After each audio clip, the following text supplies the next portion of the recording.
c'est pour mon peuple que j'écris. Oui, c'est pour ce peuple qu'on tue. Tu veux faire quelque chose pour mon peuple, toi aussi? Là, tu n'as pas de choix, parce que sans toi, rien de ce que je fais ne suffit. Oui, c'est pour ce peuple qui prie, pour ce peuple je m'écris. Tu entends, ils sont encore tués, alors pour ce peuple, je les défie. Je chante, je rappe, pour que personne n'oublie. Je jeûne, j'évangélise et prophétise sur cet album pour assurer à mon peuple sa survie.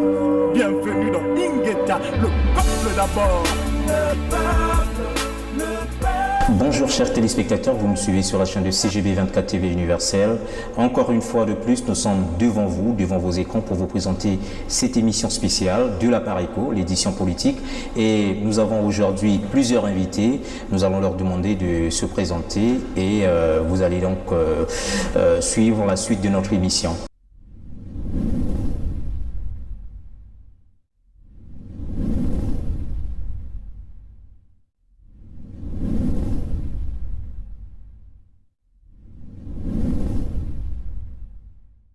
Bonjour messieurs, est-ce que vous pouvez vous présenter un tout petit peu? Oui, bonjour monsieur le journaliste, mon nom est Gérard Makaya, je suis membre de la Pareco. Oh, d'accord. Robert Mukolo, membre de la Pareco. Albert Mavungu, membre de la Pareco. Merci beaucoup pour vos présentations. Je crois bien que les auditeurs qui nous suivent vont vous connaître et connaissent déjà certains, surtout pour M. Robert, M. Mavungu et un nouveau, pas nouveau pour les membres de la Pareco, mais nouveau certainement pour moi, puisque c'est la première fois qu'il passe sur la chaîne de CGB 24 TV Universel pour cette édition spéciale de la politique de la Pareco. Et donc la première question que j'ai pour le premier invité, c'est concernant un peu l'actualité politique du pays. Quels sont vos avis en fait? Qu'est-ce que vous pensez de la situation actuelle du pays? Politiquement parlant, bien sûr. Merci pour la question. Ma lecture pour la situation politique du pays à ce moment, c'est ce qui se passe en fait, les différentes tractations qui se passent au niveau du Congo. Les uns parlent de dialogue, les autres ne voient pas de dialogue. Et puis, mais en finalité, que ce soit les gens qui soutiennent le dialogue ou non, mais c'est qu'on doit comprendre. On n'a jamais libéré un pays occupé par un dialogue ou par les élections. Ça ne s'est jamais fait. Et qu'est-ce que vous voulez dire par là? Mais le pays est occupé, ça c'est connu tout le monde, même les opposants sur place. Quand je lis les médias, quand j'écoute les médias sur place, tout le monde reconnaît que le pays est occupé. Et même les soi-disant marionnettes d'opposants qui sont au Congo, ils se sont rendus compte que c'est tout ce qui est les peuples est au courant de ce qui se passe au Congo. Donc, la personne qui est au pouvoir, que ce soit les dialogues, qu'il y ait dialogue ou pas, lui, son objectif, c'est rester au pouvoir. Tout ce qui s'est fait au pays maintenant, on a parlé des élections. Pendant 5 ans, j'ai suivi un politicien congolais qui est membre aussi de l'opposition, mais près du peuple perdu. Il a dit, dans les budgets du pays, ils n'ont jamais débloqué de l'argent pour les services pour la CENI. Oh. Mais oui, l'argent n'a jamais été débloqué. Mais comment, si réellement ils voulaient les élections, ils voulaient qu'il y ait alternance au pouvoir, ils auraient pu débloquer un peu d'argent, parce que c'était bien programmé. À chaque budget, il y avait un montant qui était alloué, que je n'ai pas à cœur, qui était alloué pour la CENI. Ça n'a jamais été fait. Et donc pour vous, ce serait un peu difficile, monsieur Albert Mukolo, ce serait un peu difficile d'organiser ces élections en 2016? Quand tout est faux, on parle de la fausseté, on ne peut que s'enfoncer dans la fausseté. Moi je crois que dans un pays grand comme un continent, qui est le nôtre, la première chose pour tout politicien devait être d'abord le recensement de la population, à qui on a affaire et qu'est-ce qu'on doit faire. Mais lorsque on se réfugie derrière certaines choses autres que les comptages de ceux qui doivent nous élire, savoir qui est là et à quel endroit, ça c'est déjà la problématique. Et ça pose un problème à l'est du pays, du pays encore ailleurs. Justement, c'est ça justement. Et ça fait plusieurs années, ça fait depuis 1885 que le Congo est occupé. Moi je pense que les choses qu'on a mis en dernière minute, ce sont celles qui devaient être en première, c'est-à-dire que faire d'abord identifier les personnes sur le territoire national. Parce que la démocratie égale un bulletin pour un individu. Et ça manquait. Alors on peut tout faire, on va aller vers les glissements, on va aller vers ceci. Il y a glissement parce qu'il y a le premier carreau qui a manqué. Alors, mais, parlons un peu de cette situation des élections, puisque vous avez dit que, je crois bien que le premier invité, vous pouvez me rappeler votre prénom, s'il vous plaît? Gérard. Monsieur Gérard. Alors, Monsieur Gérard nous a dit qu'il y a un montant qui a été, en fait, aucun montant n'a été alloué pour les élections, mais si le mandat du président Kabila finit en 2016, est-ce que vous pensez qu'il serait souhaitable que notre personne, qu'il y ait une transition et qu'une autre personne qui n'est pas un membre du parti politique quelconque puisse diriger la transition pour pouvoir nécessairement ou bien réellement aller vers l'organisation des véritables élections pour qu'il n'y ait pas de problèmes dans le futur pour le pays? En fait, un politicien cherche la conquête du pouvoir. Dès qu'il prête serment, il est déjà aux affaires, il cherche à se maintenir quelque part, en tout cas pour le cas du Congo.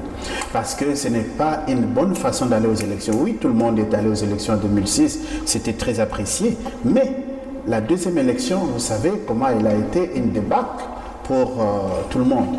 Et beaucoup plus tard, les choses essentielles n'ont pas été faites. Par exemple, moi je parle du recensement de la population congolaise, qui est où et à quel endroit, pour préparer, n'est-ce pas, la bonne gouvernance ou la bonne démocratie. Mais ceci n'a pas suivi. Alors tout le reste est déjà sur une certaine fausseté, et nous continuons sur cette fausseté-là. Quel que soit celui qui va arriver, ou qui va, un semblant d'élection.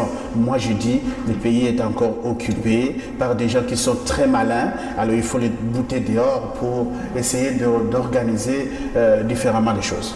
D'accord. Alors, Monsieur Mavungu, dites-moi un peu, nous parlons des élections, bien sûr, qui ne sont pas encore en vue actuellement, mais j'aurais une question à vous poser qui est tout à fait simple, puisque vous êtes un membre de la PARECO. Et Monsieur Tshisekedi, je ne parle pas du père, je parle du fils Tshisekedi. Il y a des rumeurs qui courent qu'il serait nommé président, non pas président, mais premier ministre de la RDC. Est-ce que dans ce pays, pour être premier ministre, il faut seulement que ce soit le fils d'un opposant, puisque M. Tshisekedi, le vieux, est déjà très malade, et donc ce serait vraiment très difficile pour lui pour briguer pour prendre ce pouvoir, diriger en tant que Premier ministre, bien sûr. Mais est-ce que vous pensez que le choix du fils Tshisekedi est le meilleur choix pour la RDC? Merci bien pour la question. Voilà ce qui est regrettable pour notre continent qui est l'Afrique aujourd'hui, et pour le Congo en particulier, vu la situation que nous traversons. Le combat que nous menons dans la PARECO aujourd'hui, par rapport à l'expérience du passé, c'est de casser cette histoire de Banaya, les fils d'eux. Oui. C'est comme si il y a un groupe par génétique, par quoi que ce soit, on droit à l'héritage des actions, des faits, de ce que les parents ou les oncles ou les tantes ont fait ou ont posé par le passé. Alors, le peuple congolais, aujourd'hui, des gens meurent ou sont morts par rapport à la situation du pays aujourd'hui. Et ces gens-là sont carrément dans les oubliettes. Mais ceux qui profitent du pays, ceux qui sont au pouvoir, qui ont réussi à s'installer par les armes, avec tous les lobbies qui les ont mis là-bas. Et derrière ça, le combat, aujourd'hui, où les gens qui sont au devant de la scène, c'est des fils des enfants des neveux d'eux. Et ce combat-là, c'est ce que nous menons aujourd'hui. Mais est-ce que ce n'est pas une façon pour stabiliser un peu le pays? Parce que plus que tout le monde, la majorité de la population, selon ce qu'on voit sur le terrain, sont en fait est pour M. Tshisekedi. Au cas où, parce qu'il y a eu des élections et M. Tshisekedi s'est dit que c'était lui qui était élu à la place de M. Kabila et qu'il y a eu usurpation du pouvoir et autres. Mais est-ce que ce n'est pas une façon de calmer un peu la population, de mettre le fils Tshisekedi à la place? Je reviens encore toujours à la même chose. Il y a 1 ou 2 semaines, nous avons entendu tous un gars bourré de diplômes, professeur d'université, qui est arrivé à dire ouvertement en face du monde que notre pays n'a pas mérité mieux que Kabila fils soit là. On a des compétences, des diplômés, des licenciés, des docteurs, mais la providence a fait que ce jeune-là, il n'y avait que lui seul qui avait la compétence de diriger ce pays. Et le Congolais ou nous, le Congo, on devait quoi dans cette histoire?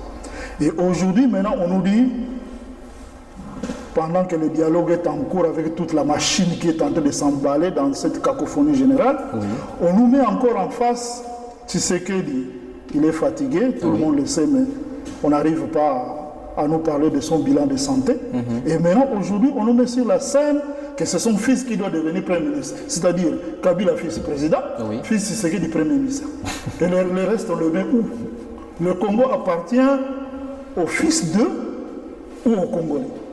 Voilà tout ce que je peux dire dans ce genre d'histoire quand on parle de notre pays, le Congo et surtout de l'Afrique en général. D'accord, merci. Mais j'avais une autre question pour notre invité, notre premier invité, c'est comme ça que je le nomme. Quelle est la position de la PARECO par rapport à ces élections, à ce brouillis d'élections, parce que ça devient un sérieux problème. C'est comme une sorte de similitude. On voit au Congo-Brazzaville la même situation, dialogue national. On veut modifier la constitution et il y a toujours ce problème de dialogue qui se pose.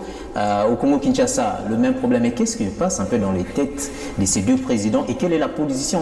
Ça, c'est la deuxième question. Quelle est la position de la PARECO par rapport à ce problème des élections? Mais la position de la PARECO n'a jamais évolué d'un iota, vous le savez. La PARECO a toujours tenu son discours depuis le début de la création de la PARECO, que les pays sont sous-occupés. Dans la PARECO, c'est que ce n'est pas ce Congo qui est élection. Les élections, nous sommes des spectateurs pour les élections. Car nous avons toujours dit, à travers le monde, à travers l'histoire, on n'a jamais vu un pays dans l'histoire de l'Afrique, de l'Europe, des Amériques, l'Amérique centrale, l'Amérique latine, qui a été libéré par les élections. Les pays sont sous-occupés. Donc, la première des choses, c'est mettons dehors les occupants. Et les élections viendront après. Là, c'est une cuisine interne des Congolais. Ça prendra du temps pour mettre dehors les occupants. Quel que soit les temps que ça peut prendre, mais je vous garantis, si les Congolais se mettent ensemble, ils finiront par arriver à bouter dehors les occupants. Parce que les occupants, ils sont là parce que ce sont des lobbies étrangers qui les ont placés là-bas. Et les lobbies étrangers, partout ailleurs, ils craignent la force de la population. Souvenez-vous de ce qui s'est passé en Iran, avec le Shah d'Iran. Est-ce que le président qui est au pouvoir, est-ce qu'il a les moyens qu'avait le Shah d'Iran à l'époque? Le Shah d'Iran, il a filé comme une bête sauvage.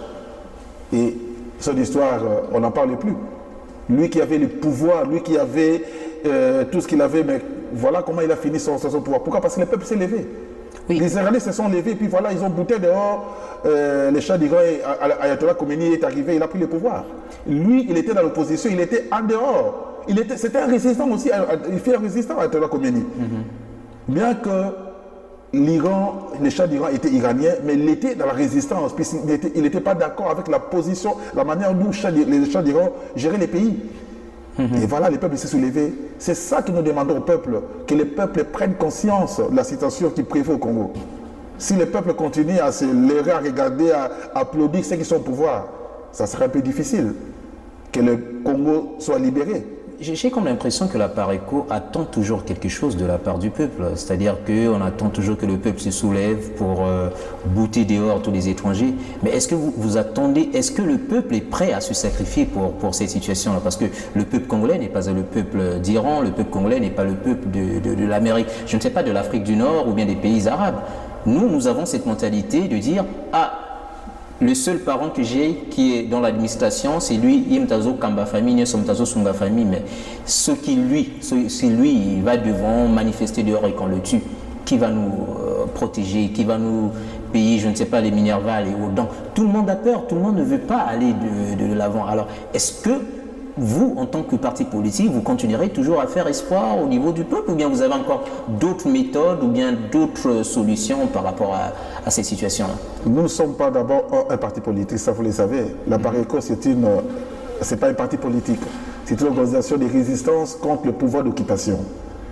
Mais le problème, la PARECO ne veut pas s'approprier la libération à lui-même. La PARECO, c'est un moteur qui va pousser que la libération soit pour tout le monde. Il faut que tout le monde fasse quelque chose. Admettons, la PARECO a les moyens pour libérer les pays. eh bien, nous ne voudrons pas que demain, les gars de la Pareco disent que si ce n'est pas nous, les Congolais n'étaient pas libérés. Nous voulons que la libération, que le peuple s'embarque pour que la victoire soit la victoire du peuple, que ce ne soit pas la victoire rien que de la Pareco. Et M. Robert, qu'est-ce que vous en pensez? Effectivement, ce qu'il dit, c'est très vrai. La Pareco, l'Alliance des patriotes, okay? Les patriotes qui ont conscience de libérer ces pays-là. Après qu'on s'est libéré, on va se retrouver autour de la table pour discuter qui va faire quoi. Mais maintenant, qui est celui qui occupe le Congo? Le problème est là. Et comment recruterons-nous les patriotes? Moi, je dis tout de suite que tous les patriotes sont les Bantous. Les Bantous que nous sommes, nous avons une philosophie. Nous avons une façon de vivre, une façon de connaître, une façon de nous organiser. Et ça existe depuis des millénaires. Mais nous avons mis ça de côté. Nous devons rentrer. Les vrais patriotes, c'est le peuple. En fait, la médiocrité de nos politiciens, c'est en fait notre médiocrité à nous, parce que nous ne nous aimons pas. Nous sommes d'abord un peuple Muntu. C'est la vie du peuple qui est en danger. La vie du peuple Muntu. Regardez, depuis les années 60, le territoire Bantou, du nord au sud de l'Afrique, de l'est à l'ouest, est en feu et à sang. Pourquoi? Parce que nous occupons la partie du territoire qui a toutes les richesses du monde et qui fait que ça attire tous les autres protagonistes du monde, c'est-à-dire que tous les impérialistes qui veulent s'enrichir, qui veulent payer leurs taxes, qui veulent posséder. Alors, il y a une vraie guerre contre nous. Et si tous les Bantous prenaient conscience, je pense que la Pareco devra, dans ce sens-là, faire un très bon travail, débouter dehors tous ceux. Personne, je dis bien personne, ne peut continuellement dominer un groupe de personnes. Abraham Lincoln lui-même, le président américain, il a dit « On trompe un peuple un temps et non tout le temps un peuple ». Les Bantous sont un peuple. Et c'est les Bantous qui doivent se mettre debout. Et ces Bantous-là, quand vous posez la question, est-ce que la Pareco pourra? La Pareco peut demain. Parce que si tous les Bantous prennent conscience qu'on nous combat, nous, ce n'est pas des politiciens. Tous les politiciens sont corrompus à quelque part. S'ils ne sont pas corrompus sur l'air spirituel, ils sont corrompus sur les finances. Tout en sachant bien que les 100 000 $, les 200 000 $ qu'ils peuvent avoir, ça va se terminer. Et même quand ils quittent le pouvoir, quelques 20 ans après, on ne parle plus d'argent. On regarde l'histoire récente là. Bien, donc ça signifie que notre pays, il doit être pris en compte par nous, le peuple bantou que nous sommes, que nous devons prendre conscience, on se serre le coude pour la libération totale de ces pays-là. Donc ça c'est la clé que nous pouvons apporter pour tous les patriotes. Et la clé politique vient avec toutes ces susceptibilités. Et nous pensons que c'est la conscience du peuple. Voilà. La conscience passe par le message. Merci beaucoup. Et j'avais une dernière question pour M. Mavungu, puisque c'est Kinke Ketifor. C'est bien ça voilà, vous avez une idée? Ah, Tifon Kinkemolo. Alors, qu'est-ce que vous voulez nous dire par rapport à ça? Pour ce monsieur, grand professeur d'université, oui. Il est éminent ou pas, je me pose la question. Il a fait ses études apparemment à la Sorbonne, qui est la grande université française. Et aujourd'hui, c'est regrettable d'avoir des gens comme ça dans un pays comme le Congo, avec son diplôme qu'il a dans le bras. C'est regrettable pour nous, le peuple congolais, d'avoir des gens comme ça qui crient haut et fort dans les médias internationaux qu'au Congo, qu'on n'a personne pour diriger ce pays. Et que le destin est tombé sur ce jeune qui met le chaos total dans ce pays-là, qui est comme une marionnette installée au plus haut sommet d'un grand pays comme le Congo, et pour lequel les gens sont là pour piller, voler, se servir, sans que le peuple puisse bénéficier d'un destin. Et lui, qu'est-ce qu'il propose? Il propose un mandat à vie pour Kabila. Pour Kini Mulumba, il ne se pose même plus de questions. Dans son truc, il appelle Kabila désir. Donc c'est Kabila, c'est à vie carrément. 100 ans. Tout doit être focalisé que sur lui.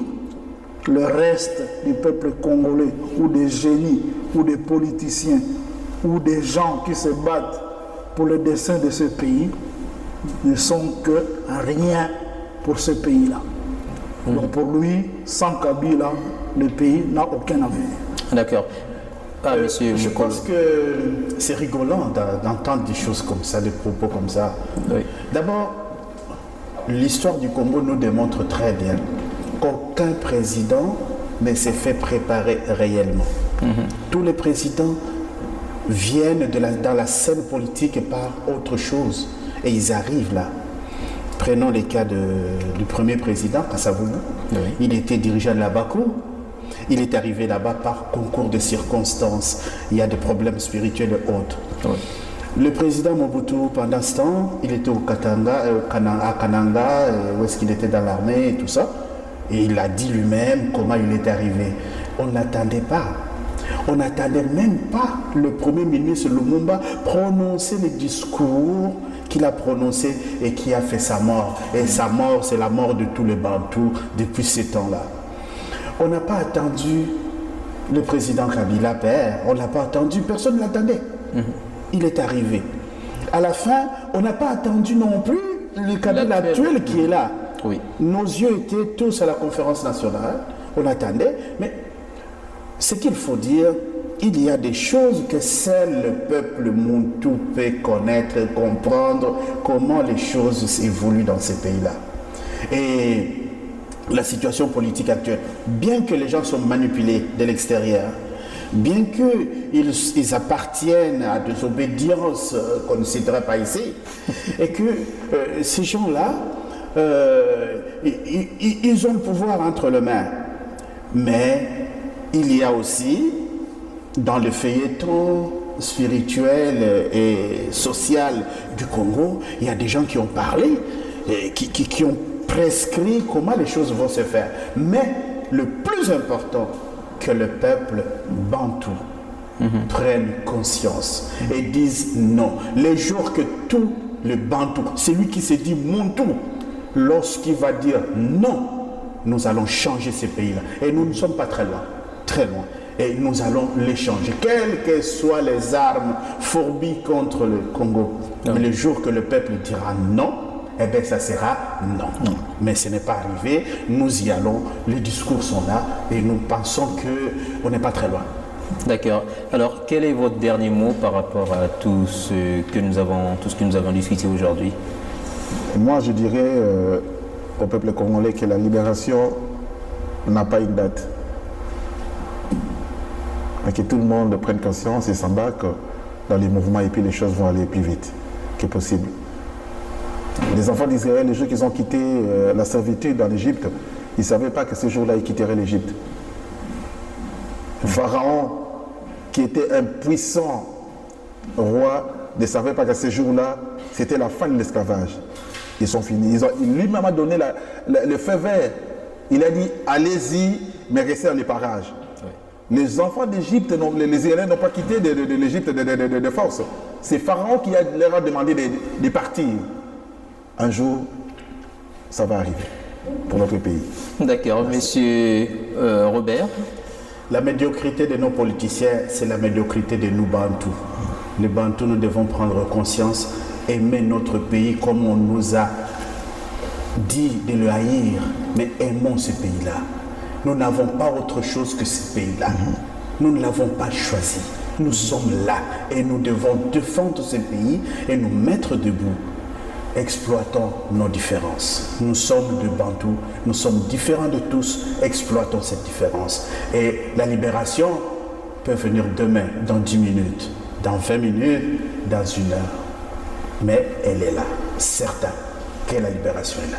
D'accord. Mais monsieur Mavungu, oui. Dernier mot. Nous voyons où nous avons constaté des révolutions passées un peu partout dans l'histoire. La particularité de ce qu'on a connu en Afrique du Nord, dans les pays arabes, c'est que dans les pays arabes, ils ont l'avantage, culturellement, ils ont l'islam comme base. Oui. L'Afrique noire, avec tout ce que l'Occident, l'impérialisme, a fait comme ravage dans ce continent, souffre parce qu'elle n'a pas une âme. Elle n'a pas un fondement culturel. Elle n'a pas une existence concrète qui fait que l'homme africain, l'homme noir, puisse arriver à se situer par rapport à son histoire pour voir quelle destinée qu'il lui faut. Le travail que nous faisons au niveau de la PARECO, c'est un travail de conscientisation. On a tenté ou on a espéré que les vagues qui se sont passées dans certains pays pourraient balayer facilement l'Afrique noire, mais on voit que chaque pays a sa spécificité et qu'on ne peut pas faire du copier-coller par rapport à ça. Le peuple congolais, ou le Congo, nous avons notre histoire. Ce qui s'est passé le 4 janvier 1959, on a les mêmes gènes de ces jeunes-là. Donc rien, peut-être aujourd'hui, le nombre de morts qu'on connaît dans ce pays-là est vraiment regrettable, que ça n'aurait même pas dû exister si on s'était tous décidés d'un seul coup, en dehors des cacophonies des politiciens qui dispersent les esprits, pour finir la bataille que notre pays connaît aujourd'hui. Mais qu'on le veuille ou pas, la victoire est au bout, le peuple prend au fur et à mesure, tous les jours son destin en main. On est en train de voir des choses se passer dans le Bas-Congo, pour les gens qui invitent les gens au glissement. Le Mwandanse a été lapidé à Mwanda. En Palestine, les gens se battent avec des pierres à l'intifada. Ce qu'ils ont fait à Mwanda là-bas, que ça se fasse à Kinshasa, que ça se fasse à Kananga, que ça se fasse à Mbujimayi, que ça se fasse à Lubumbashi, que ça se fasse à Bukavu, dans les Grands Kivu, que ça se fasse dans la province orientale, que ça se fasse dans la province de l'Équateur. Et ça sera terminé. Le pays sera libéré, un point trait. Les gens, ils ont des chars, ils ont des kalachnikovs, ils ont des roquettes. Avec les pierres, si le peuple congolais se lève, le pays sera libéré, comme mon frère a dit, tout de suite et en l'instant, comme ça s'est passé le 4 janvier 1959. C'est tout ce que je peux dire. D'accord. Merci, merci chers téléspectateurs, et je remercie aussi tous les invités qui ont bien sûr voulu répondre à toutes les questions que nous leur avions posées concernant cette édition spéciale sur la politique de la République démocratique du Congo. Et donc je vous remercie, et donc à nous revoir la semaine prochaine. Merci, au revoir. C'est pour mon peuple que j'écris. Oui, c'est pour ce peuple qu'on tue. Tu veux faire quelque chose pour mon peuple, toi aussi? Là, tu n'as pas de choix. Parce que sans toi, rien de ce que je fais ne suffit. Oui, c'est pour ce peuple qui prie. Pour ce peuple, je m'écris. Tu